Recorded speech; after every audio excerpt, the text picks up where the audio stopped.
Imagine a gold-backed ruble tied to the oil price. Sounds too good to be true, but yet it is. A month into the Western sanctions, the Russian currency has regained all its losses and is ready to challenge the international trade and monetary system. In early March, many thought it was teetering on the edge of the abyss. But one decision changed everything. The golden move. On March the 28th, the Russian central bank resumed purchasing gold from commercial banks, setting a fixed price of 5,000 rubles for 1 gram. Big deal? Most definitely. A fixed price for gold indirectly ties the ruble to the market value of the precious metal. The trick is simple.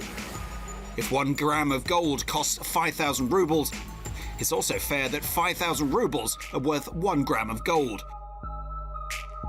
Markets reacted immediately, pushing the exchange rates upwards.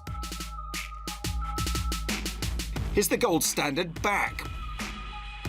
The formal gold standard was at its pinnacle before World War I, but its elements continued to exist up until the early 1970s.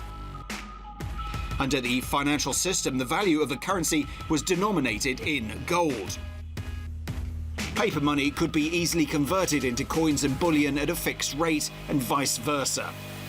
In Russia, it's not the case. If you bring 5,000 rubles to the bank and ask for 1 gram of gold in return, you'll be out of luck. It's more of a one-way street. The fixed gold price right now is only valid for central bank purchases. But it's still sending a very powerful signal to the market. Unlike the majority of modern currencies backed by nothing more than the faith of their holders, the ruble now has ties to physical commodities. And gold isn't the only one. Gold for rubles, rubles for gas.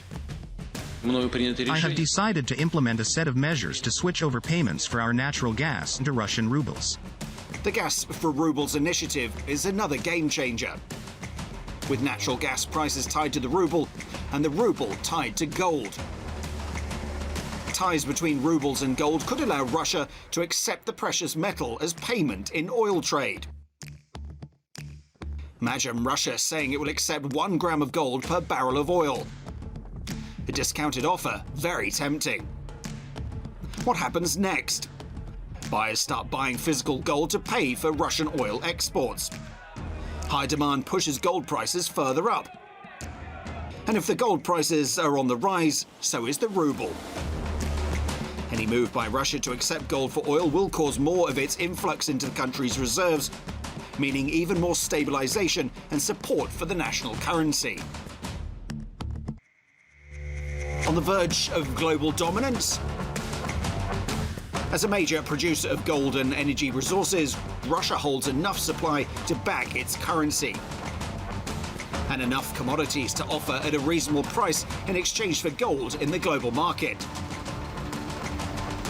Such a gold-based trading system is yet to be built, but with the idea of shifting away from the dollar more popular than ever, we may soon see it materialize.